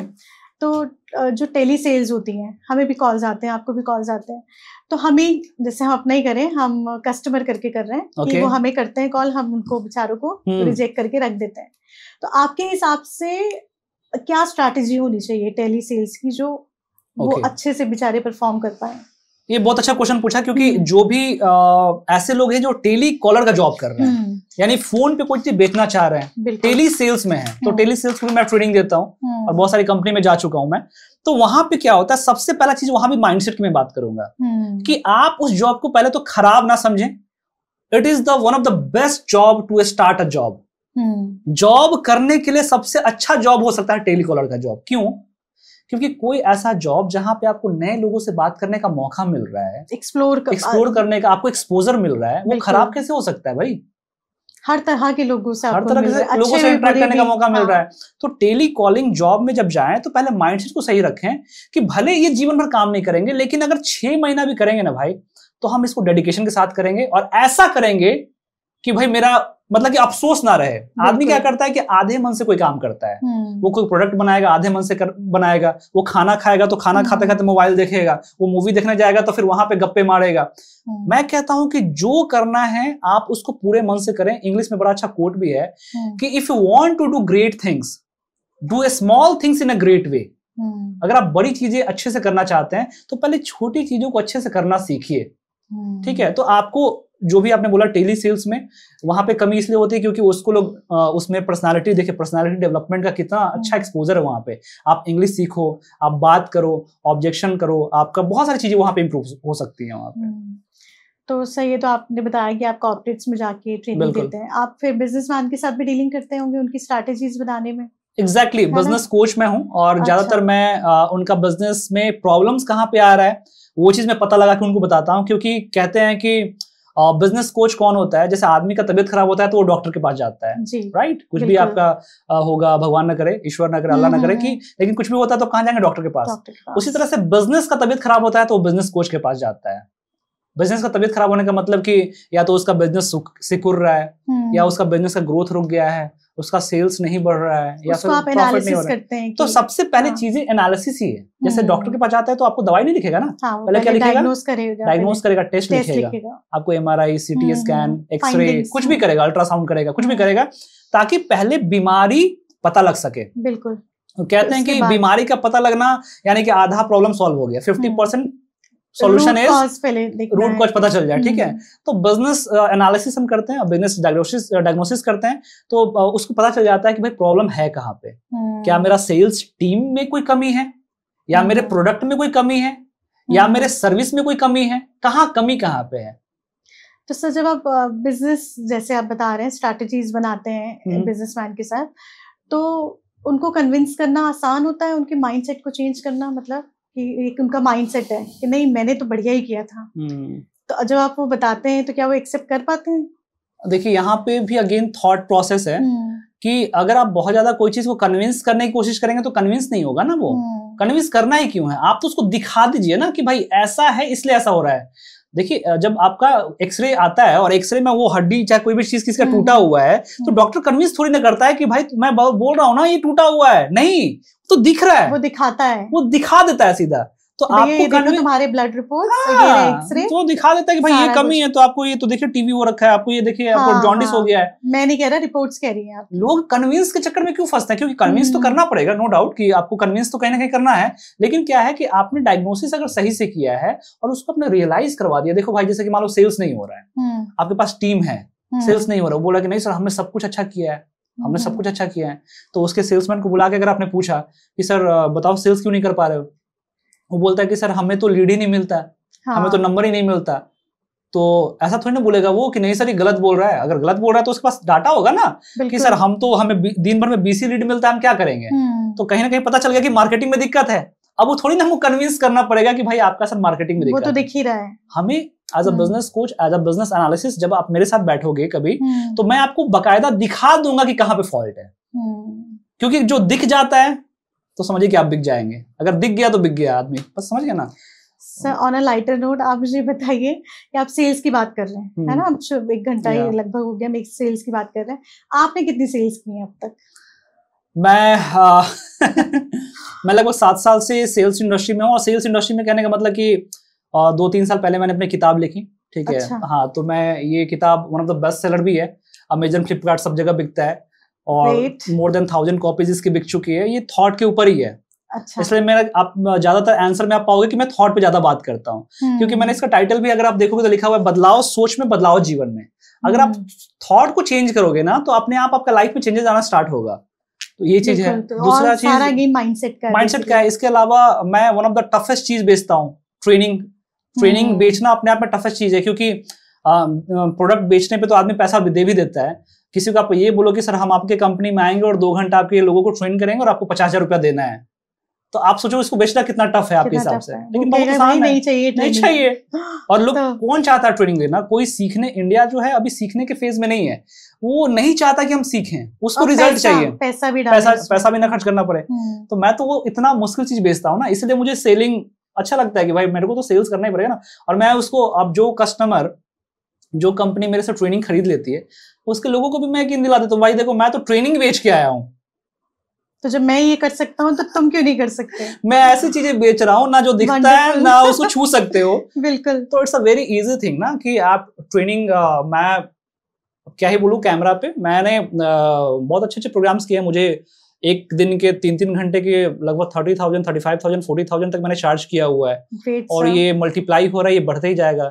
और आपको अगर ये सुन के आश्चर्य हो रहा है तो ये सुन के और आश्चर्य होगा कि जो इंडिया के टॉप ट्रेनर हैं, जिनकी भी बात आप करें, शशिश कुमार तिवारी हैं, सोनू शर्मा हैं, बहुत सारे लोग हैं, आप कहीं भी ट्रेनिंग सेशन देने जाते हैं तो they charge a heavy amount, बहुत हैवी अमाउंट चार्ज करते हैं। ये लैक्स में होता है, 5 लाख, 10 लाख, 20 लाख, इस तरह के अमाउंट्स होते हैं भाई, जो एक दिन के ट्रेनिंग के चार्ज कर लेते हैं। क्यों?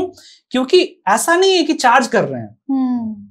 अगर आप, मैं सिंपल एग्जांपल दूंगा, आपका बिजनेस है, आपके 100 लोगों की टीम है, ठीक है, आपको लग रहा है कि मैं 50,000 मांग रहा हूं, बहुत ज्यादा मांग रहा हूं, लेकिन अगर मैं आपको ये प्रॉमिस कर दूं कि मेरे एक दिन आने से आपका बिजनेस मैं कम से कम 5 लाख का प्रॉफिट में करवाऊंगा, तब क्या आपको 50,000 महंगा लगेगा? नहीं, बिल्कुल भी लगेगा बहुत सस्ता। भाई तुरंत ले, बोल कब दे, अभी तुरंत फोन पे करता हूं मैं। बात पैसे की नहीं होती। एक बड़ा अच्छा एग्जांपल, बड़ा अच्छी कहानी है कि एक आदमी बैग बेच रहा था, ठीक है, तो अनजान आदमी पार करता है और बोलता है भाई ये बैग है मेरे पास, ये शोल्डर बैग है, मैं बेच रहा हूँ। तो बोलता है कितने में बेच रहे हो भाई? तो बोलता है मैं 50,000 का बेच रहा हूँ। पागल हो गया है क्या? 50,000 का बैग रोड पे कौन लेगा भाई? निकल जाता है। एक आदमी होता है, उसको भी यही बोलता है कि भाई मैं बैग बेच रहा हूँ, 50,000 का बैग है, लोगे क्या? तो वो आदमी ये नहीं बोलता है कि भाई नहीं लेंगे, वो बोलता है कि बैग में क्या है? वो बोलता है बैग में क्या है? तो बैग में 1 लाख रुपया होता है। बैग में क्या होता है? 1 लाख रुपया कैश होता है, जो कि कितना में बेच रहा है वो? 50,000 में। 50,000 में। अब सब सोच के देखो कितना फायदा हुआ उसको। हम क्या करते हैं कि हम तुरंत कोई चीज को मना करते हैं। भाई ये तो पूछो कि उससे होगा क्या, इस ट्रेनिंग से क्या होगा। हम किसी डॉक्टर को दिखाने जाते हैं तो क्या होगा। मैनिफेस्ट नहीं है, मैं बात मैनिफेस्टेशन की नहीं है, बात ये है कि प्रोडक्ट आपके जीवन में क्या बदलाव लाएगा, क्या फायदा करवा सकता है या कुछ ऐसा नुकसान जिससे आपको बचा सकता है। या तो आप किसी को फायदा करवा दो या तो किसी को नुकसान से बचा दो, दो ही कंडीशन में आपको पैसा दे सकता है। हाँ वही है। तो सही, ये तो आपने बताया मोस्टली मेल्स के लिए। अब मैं, क्योंकि मैं खुद एक फीमेल हूँ, तो अपनी फीमेल कम्युनिटी के लिए मैं पूछना चाहूंगी कि जैसे कुछ लोग तो जॉब कर रहे हैं, है ना, और कुछ लोग हाउसवाइफ भी हैं, और कुछ लोग हम जैसे हैं जो अपना साइड नया कुछ शुरू किया है हमने एज ए क्रिएटर। तो सर इनके लिए आप अगर कुछ बताना चाहें कि ये अपने आप का एक होता है ना कि सोर्स ऑफ इनकम कैसे अपनी बढ़ा सकती हैं, इंडिपेंडेंट हो सकती हैं, स्पेशली हाउसवाइफ्स जो थोड़ा बहुत कुछ करके अपना कुछ कर लें, इंडिपेंडेंट फील करें वो भी। तो उनके लिए कुछ बताइए, क्योंकि हम लोगों के बारे में तो कोई ज्यादा बात करता ही नहीं है। It's all about. First of all I would like to appreciate you. पहले तो मैं आपको अप्रिशिएट करना चाहूंगा कि आप यहाँ बैठे हो और जिस कम्युनिटी से आप बिलोंग करते हो उसमें कुछ इस तरह का काम कर रहे हो। इट्स अपने आप में सैल्यूट है आपको। Thank you so much. और क्योंकि it's take a lot of guts. लोग बात करते हैं और महिला वर्ग को तो बोला ही जाता है कि बहुत बातूनी होती है, लेकिन कैमरे पे जब बात करना आता है या स्टेज पे बात करने की आती है तो वहां पे बहुत कम लोग आते हैं। तो इसीलिए मेरे से कई लोग पूछते भी है कि सर आप तो मोटिवेशनल स्पीकर हैं, आपको क्या मोटिवेट करता है? हाँ सर, मेरा भी ये सवाल था, प्लीज बताइए। तो मैं तो उनको एक चीज बोलता हूँ कि भाई मेरे लिए बहुत सारी चीजें होती हैं, फैक्टर्स होता है, लेकिन उसमें एक चीज है जो मैं हमेशा बोलता हूँ कि भाई मैं जब किसी रोड पे चलता हूँ और कोई लड़की, कोई गर्ल्स को कार चलाते हुए देखता हूँ तो मुझे बहुत मोटिवेशन मिलता है। अच्छा लगता है कि भाई क्या स्टोरी रही होगी, कैसे इसने फाइट किया होगा, कैसे इसने सीखा होगा, मतलब कि, और अगर इसका कार अपना है, खुद का है, तब तो और बहुत सैल्यूट है भाई उसको। जी सर। तो अगर अपनी है और आप कार चलाना जानती हैं सर, क्या बात है। तो बहुत बहुत प्यारा, इसके लिए भी आपको कांग्रेचुलेट करना चाहूंगा कि आप जितने भी लोग देख रहे हैं भाई प्लीज इनसे सीखिए, आप खुद ही एक इंस्पिरेशन है। नहीं सर, बहुत सारी लोग, बहुत गर्ल्स चलाती हैं तो आप मैम सही बोल रही हैं, बहुत लोग चलाती हैं, लेकिन ये संख्या बहुत लिमिटेड है अभी भी। अगर आप इसको नंबर्स में देखेंगी तो इंडिया वो जगह है जहां पे अभी भी अगर नंबर देखेंगे तो करोड़ों में है जिसको 12th के बाद एजुकेशन का भी मौका नहीं मिलता। हम लोग मेट्रो सिटी में रह रहे हैं, टायर 1 सिटी में रह रहे हैं, तो शायद दिख रहा होगा कि नहीं सभी कर रहे हैं, लेकिन आप बिहार जाइए, छत्तीसगढ़, झारखंड, यूपी, हरियाणा, आप कहीं भी जाओगे इंडिया के सुदूर इलाकों में, तो बहुत लोगों को तो ये मौका नहीं है। तो वी आर ब्लेस्ड कि हमें ये मौका मिला है। पहले तो we have to have this gratitude. हमें ऊपर वाले को थैंक्स करना है इस चीज के लिए कि हमें मौका मिल रहा है। वी आर ब्लेस्ड एनफ कि हमें रोटी कपड़ा मकान है और हम इस तरह की चीजें कर रहे हैं, हम कार चला के यहाँ पे आए हैं, हम पॉडकास्ट कर रहे हैं, हम बातें कर रहे हैं और इंटेलेक्चुअल चीजें कर रहे हैं, ठीक है। तो आपने जो बोला कि ये फीमेल के लिए क्या फैक्टर है, तो सबसे पहले चीज है कि देखिए फीमेल का जो लाइफ होता है ना, हमेशा जब शुरुआत होता है तो वो पिता पर डिपेंडेंट होते हैं, फिर पति पर डिपेंडेंट होते हैं, हमेशा उनकी लाइफ एक तरह से डिपेंडेंसी पे जाती है। मैं सबसे यही कहता हूँ कि भैया the best gift you can give कि आप इंडिपेंडेंट हो जाओ। इसका मतलब अलग होने से बिल्कुल नहीं है कि आपको अलग नहीं होना है। आपको इंडिपेंडेंट कहने का मतलब कि आप अब खुद अपने पैरों पे खड़ा रह सकते हो, कॉन्फिडेंट रहो। आपका कुछ एक होना चाहिए भाई, आपकी अपनी वजूद होनी चाहिए ना। नहीं तो वो किसी गांव में पूछा गया कि भाई तुम्हारा नाम क्या है, तो हम बिट्टू के पापा के, मतलब बिट्टू के पापा या बिट्टू की मम्मी है, हम बिट्टू की मम्मी है, उसकी वाइफ है या उसकी बेटी है। अपनी आइडेंटिटी कुछ तो है ही नहीं, पहचान नहीं दे पाते हैं। तो अपनी पहचान बनाना जरूरी है, अपनी आइडेंटिटी क्रिएट करना जरूरी है, और जो भी आपके मन में है आपको लोग सपोर्ट करेंगे। ऐसा नहीं, कई लोग बोलते हैं कि सर मेरा फैमिली सपोर्ट नहीं करता, तो वहां पे बात अगेन आती है कि आप स्टोरी टेलिंग सीखिए। नहीं सर, अगर आप फर्स्ट स्टेप लेंगे तो फिर फैमिली भी पीछे पीछे आती है, और थोड़ा सा डर तो निकालना पड़ेगा ना, थोड़ा सा गट्स तो करना पड़ेगा। बिल्कुल, इनिशिएटिव तो आपको लेना पड़ेगा, इनिशिएटिव लेना पड़ेगा भैया। कहते हैं ना कि कोई आके आपको नहीं बोलेगा कि ये कर ले, जब आपके खुद के दिल में आएगा और जज्बा जागेगा, तब आप करेंगे और फैमिली भी फिर सपोर्ट करेगी। ये मेरा खुद का पर्सनल एक्सपीरियंस है। क्या बात है, बहुत अच्छा। तो इस मामले में तो बहुत आप ही को मैं चाहूंगा कि लोग आप ही को देखें। और I think this is the second podcast जो मैं किसी एक लेडी के साथ कर रहा हूँ। I think it's a really great thing कि आप ये कर रही हैं, और ये मैसेज जाना चाहिए, लोग और आए। आज देखिए शार्क टैंक में भी 1-2 जजेस तो उसमें लेडीज ही हैं, कितना अच्छा लगता है, राइट? देश की राष्ट्रपति she is a lady, right? तो ये सब चीजें चेंजेस हो रहा है, और हमें फर्स्ट स्टेप आपने बोला कि भाई फर्स्ट स्टेप लेना, उसके बाद दुनिया सपोर्ट भी करती है, भी बात बहुत सही है। सर ये तो हमने जनरल पूछ लिया है ना, बिजनेस, जॉब। ओके, अब सर मैं बहुत क्यूरियस हूँ ये जानने के लिए कि आप पॉलिटिक्स में भी सेल्स है, आप इसका बारे में अगर मतलब क्या है? आपने कई मूवी देखी होगी जिसमें ऐसा डायलॉग मैंने सुना था, और वो सच भी लगता है मुझे, कि पॉलिटिक्स से बड़ा धंधा कोई नहीं है। सुना आपने डायलॉग? सुना है सर। धंधा का मतलब क्या होता है? बिजनेस। और बिजनेस में क्या होता है? सेल्स। बिजनेस किस पे टिका होता है? सेल्स पे टिका होता है। तो पॉलिटिक्स में तो भैया पूरा सेल्स ही है ना। वहां पे तो नेता अपने आप को बेचता ही है ना।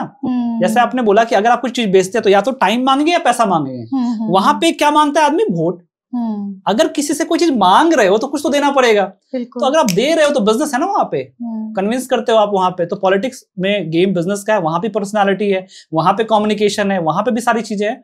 तो वो भी चीज है वहां पे। आप सारे जितने भी बिजनेस के फंडा को लगाओगे वहां पे सारा कनेक्ट हो जाएगा। वहां पे पीआर कैंपेन्स होता है, वहां पे मार्केटिंग स्ट्रैटेजी होती है। अभी देखिए बिहार का चुनाव आ रहा है, बिहार से अभी बहुत तेज शायद बदलाव की हवा भी चल रही है। शायद प्रशांत किशोर जन स्वराज जो पार्टी के हैं, शायद इस पर चुनाव जीत जाए। मैं तो सपोर्ट भी कर रहा हूँ। अच्छा। बिहार में बिल्कुल। और वो तो मार्केटिंग स्ट्रैटेजिस्ट थे ना। वो तो पॉलिटिकल स्ट्रैटेजिस्ट थे जिसने मोदी जी के लिए पॉलिटिक्स का पूरा स्कीम बनाया, स्ट्रैटेजी बनाया। वो बंदे हैं प्रशांत किशोर। अच्छा, आप वो खड़े हैं? वो खड़े हैं। 11 साल उन्होंने पॉलिटिक्स में कैंपेन किया, बड़े बड़े पॉलिटिशियंस के लिए स्ट्रैटेजी बनाई, कंसल्टिंग किया। आज वो खुद एक बिहार में नए चेहरे बनने के लिए खड़े हैं। उनकी पार्टी जन स्वराज। मैं ये नहीं बोल रहा, देखिए कोई भी आदमी दूध का धुला नहीं है। जब हम इंसान शरीर में आते हैं ना, तो हम कुछ अशुद्धियां लेके ही आते हैं। कुछ कमी है तो कुछ अच्छी है। बात यह है कि आपको अच्छी चीजें पकड़ने का आदत होना चाहिए। कंपनी में लोग कहते हैं कि भाई देखो गलत कर रहा था, पकड़ लिया। कंपनी वाले को मैं एक नया फिलॉसफी देना चाहता हूं कि caught people doing the right thing. गलत करते हुए नहीं, सही करते हुए तो पकड़ो कभी। भाई पकड़ लिया तुम ये सही काम कैसे कर रहे थे भाई? तो अगर तुम सही काम करते हुए पकड़ रहे हो किसी को, तब तो गेम चेंज होगा ना। तो आपको ये देखना है कि वहां पे जो चीजें हैं, अब नीतीश कुमार है, लालू यादव है, आई हैव अ रिस्पेक्ट। सब में कुछ ना कुछ कमी है, अच्छाई है, बट अब उनका गेम चेंज होना चाहिए। भाई बिहार जिस ग्रोथ के लिए इतने दिन से वेट कर रहा है, कुछ नया आदमी आया है, तो आप उसको एक चांस दो। एक पढ़ा लिखा आदमी आ रहा है और वहां पे वो चीजें कुछ प्रोमिस कर रहा है जी। तो I wish all the best for Jan Swaraj and Prashant Kishor. Sir अब जब पॉलिटिक्स की बात कर रहे हैं तो मोदी जी का जिक्र ना हो, ऐसा तो नहीं हो सकता ना। उनको तो हम मिस आउट नहीं कर सकते। जैसे मैंने भी एक फिजियोथेरेपिस्ट का किया था, तो उन्होंने उनके बारे में भी फिजियोथेरेपी जो एक है कम्युनिटी, मतलब उसके बारे में भी उन्होंने बोला। तो आपके हिसाब से मोदी जी ने पॉलिटिक्स में सेल्स किया है कुछ? मतलब आई थिंक मोदी जी से तो अच्छा सेल्समैन अभी पूरी दुनिया में आपको नहीं मिलेगा। अच्छा, आप देखिए ना, उन्होंने इंडियन ड्रीम को कितना आगे पहुंचाया है। ट्रू। हम अपने परसेप्शन की बात नहीं करेंगे यहाँ पे, क्योंकि वो एक डिबेटेबल टॉपिक है कि भाई अच्छा लगता है, खराब लगता है। लेकिन जो चीजें हैं, जैसे बोलते हैं ब्रांड को, इंडियन ब्रांड को आगे पहुंचाया। अगर आप जाएंगे, जिस नजर से शायद विदेश में बाहर पहले इंडियन को देखते थे, अब वो डिफरेंट चेंज हुआ है। आप देखिए कि ऐसे ऐसे जगह पे उनकी जो नेटवर्किंग है, उनका जो ऐसे ऐसे जगह पे जहां पहले कभी इंडियन कोई आदमी रिप्रेजेंट नहीं किया था, यूएन में उनके भाषण सुन, इतने जगह मौका मिल रहा है। आप जाकिर खान जैसे लोग, आप समझिए कि इंग्लैंड अमेरिका जैसे जगह पे परफॉर्म कर पा रहे हैं। इंडिया अब इंडिया ड्रीम को सेल किया है। और भाई अगर उनको इतने लोग सपोर्ट कर रहे हैं, आज भी मोदी जी के हेटर्स हैं, तो उनके लवर्स की संख्या भी बहुत है। मोदी तो जी के नाम होता ही है। अभी हमने अपने पॉडकास्ट में भी बात की है, जैसे कि अगर कोई सही कर रहा है ना, सही के लिए खड़ा है, तो अच्छे भी लोग हैं और बुरे भी लोग हैं। और किस आदमी बुराई नहीं है, बट ये देखना होगा कि उन्होंने कुछ चीजें तो की हैं, जाहिर सी बात है। कुछ ऐसी चीजें उनमें गट्स भी है, हिम्मत भी है, ऐसी ऐसी चीजें की जिसका मार्केट में नुकसान भी हो जाए। शायद जैसे डीमोनेटाइजेशन जब हुआ था तो जो मार्केटिंग स्ट्रैटेजिस्ट होते हैं, एनालिसिस जो करते हैं, तो उन्होंने बताया कि भाई इससे कोई बहुत ज्यादा फायदा नहीं हो पाया, और वो भी जानते थे कि शायद इससे फायदा नहीं होगा, इतना सारा पैसा कलेक्ट करना और इतना पेपर वेस्ट होगा इतना, लेकिन उन्होंने ये नहीं सोचा कि भाई हमको लोग वोट नहीं देगा, डर नहीं है उनमें किसी बात का। क्यों? क्योंकि कोई बैरियर नहीं है, कोई परिवार नहीं है, ऐसा कुछ है नहीं, कोई लगेज नहीं है, तो बिल्कुल निडर आदमी है। आप उसके निडरता पर संदेह नहीं कर सकते भाई। नहीं तो लोग क्या करते हैं, लोग तो चापलूसी करते हैं। अगर आप कोई देखिए, जैसे वो हिंदू वगैरह को बहुत ज्यादा वो करते हैं, तो उनको तो डर होना चाहिए कि भाई हमको मुस्लिम वोट नहीं देगा, लेकिन वो नहीं डरते हैं, डर नहीं है। तो डरता कौन नहीं है? जो आदमी निडर कौन है? जो अपने प्रोडक्ट को लेकर के विश्वास है, जिसको उसको पता है कि भाई कुछ लोग होंगे जो कि हमको सपोर्ट करेंगे। और आज देखिए, मुझे लगता है कि बहुत सारे ऐसे लोग हैं जो उनको सपोर्ट करते हैं। आई थिंक सर वो ऐसा ही है कि अच्छा करेंगे तो सपोर्ट ही होता है, बस वही बात अच्छा कर रहे हैं तो सपोर्ट तो बाकी आप मिलेगा। 100% तो कोई भी किसी को सेटिस्फाई नहीं कर सकता, आप प्लीज नहीं कर सकते, नहीं कर सकते। अब देखिए एक लास्ट बात कि मोदी जी अच्छे हैं या बुरे हैं, ये डिबेटेबल टॉपिक है, लेकिन बिजनेस में मोदी जी से बहुत आप सीख सकते हो। आप उनसे बोलना सीख सकते हो, आप उनसे कहानी कहना सीख सकते हो। हमने स्टोरी टेलिंग की बात की, तो उनसे अच्छा कहानी कौन सुनाता है? और देखिए कितना अच्छा बोलते हैं, बहुत अच्छा, पर्सनालिटी बहुत अच्छी है, मेंटेन करते हैं ब्रांड। अगर बिजनेस में ब्रांड की बात आती है तो भाई ब्रांड का तो मतलब ही मोदी भाई, कई बार डिबेट हो जाता है कि भाई इतना महंगा महंगा सूट पहन रहे हैं, इतना घूम रहे हैं, तो ब्रांड इमेज उन्होंने प्रोटेक्ट किया है। तो वो चीजें हैं उनकी। इमोशनल देखिए, अपनी माँ को लेकर के कैसे वो कहानी कहते हैं, ये सारी चीजें। तो आप बिजनेस में है तो आप भी इमोशनल कहानी सुनाइए ना, ब्रांड। वो अपनी पुरानी भी शर्माते नहीं है, बिल्कुल, जो भी उन्होंने किया वो सब अच्छे से बताते हैं विदाउट एनी, मतलब एक होता है ना कि छुपाते हैं लोग, बट वो नहीं भाई, उस बात में तो भाई आपको मानना पड़ेगा, ये चीज है। सर बहुत बढ़िया रहा आपके साथ। बस फाइनली मैं एक लास्ट क्वेश्चन आपसे पूछूंगी। एग्जैक्टली, बिल्कुल कि हम जब सेल्स का कर रहे हैं तो सेल्स आपके लिए क्या है सर? सेल्स मेरे लिए अब मेरे तो जिंदगी का मिशन बन गया है। और मैं अपने साथ जो भी लोग सेल्स में इंटरेस्टेड हैं, और ये टॉपिक अब इंटरेस्ट की रही भी नहीं, क्योंकि आपको इंटरेस्ट हो या ना हो आपको तो सीखना ही पड़ेगा। मैंने बोल दिया ना, क्योंकि बिना इसके तो आप नहीं कर सकते ना, आपको तो सेल्स करना ही। अगर आप एक एस्पिरेंट हैं जो जॉब ढूंढ रहे हैं, फिर भी आपको अपने इंटरव्यूअर के सामने अपने आप को बेचना है। बिल्कुल पूछेगा ना भाई आपसे कि 50 लोग बाहर बैठे हैं, हम आपको जॉब क्यों दे? तो वहां पे सेल्स ही हुआ ना। आप एक कलाकार हैं, आपको अपने कला को बेचना है। आप एक कंटेंट क्रिएटर हैं, तो आपको अपने कंटेंट को बेचना है। वहां पे आप कुछ भी कर रहे हो, आपको बेचना तो होगा। तो मेरे जीवन का अभी मोटो तो यही है कि मैं सेल्स को अच्छे से सीखूं। मैं बहुत किताबें इस पे पढ़ रहा हूँ, अभी सीख रहा हूँ। मैं भी बहुत कम जानता हूँ, सिखा भी रहे हैं, और क्योंकि सिखाना is the one of the best तरीका सीखने का ना। बिल्कुल, teaching is a best way to learn. बिल्कुल, टीचर बहुत ज्यादा सीखता है। अगर उसको पढ़ाने के लिए पढ़ना पड़ता है। 1 घंटा क्लास लेना है तो आपको 2 घंटा 4 घंटा पढ़ना पड़ेगा ना। बिल्कुल। तो पर्पस भी वही, मैंने बताया भी आपको कि मेरे जो फेलियर्स हैं उसके कारण से मेरे इंटरेस्ट आया। और मैंने जब देखा कि भाई लोगों का, मेरे अपने क्लोज लोगों का बिजनेस बंद हो रहा है। और आप देखिए कि जो एक डेटा है कि इंडिया में जितने स्टार्टअप्स ओपन होते हैं, लगभग 18 महीने में 90% स्टार्टअप बंद हो जाते हैं। यानी कि कहीं ना कहीं अगर पैसा आता तो बंद क्यों होता है? यानी कि पैसा नहीं आ पाया इसलिए बंद हुआ है।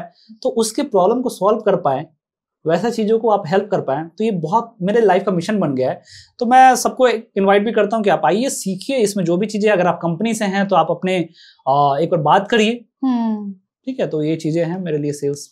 तो सर बहुत बड़ा आज का तो मतलब मुझे लगता है पॉडकास्ट हमारे व्यूअर्स के लिए बहुत बढ़िया रहा होगा, क्योंकि अधिकतर लोग यंगस्टर्स हैं, है ना? बिल्कुल। और इवन जो मिडिल एज भी हैं वो बिजनेस में हैं, तो उनको बहुत सारी हेल्प मिल गई होगी आपकी। Thank you so much. बहुत बहुत शुक्रिया सर हमें अपना टाइम देने के लिए और हमारे बहुत सारे डाउट्स क्लियर करने के लिए। Thank you so much sir for coming on my show raw and relatable with Sumbul. Thank you so much ma'am. I hope this would be valuable. Thank you so much. Thank you sir. तो दोस्तों, आज हमने समझा कि sales सिर्फ बेचना नहीं, बल्कि एक जज्बा है जो आइडियाज को लोगों तक पहुंचाने के लिए करता है। साथ ही मोटिवेशन के बिना तो कोई काम हो ही नहीं सकता। तो उम्मीद है कि आपको ये पॉडकास्ट बहुत पसंद आया होगा। तो मिलते हैं अगले नए सेशन के साथ। जब तक के लिए stay healthy, stay fit and stay relatable. Till then, bye bye.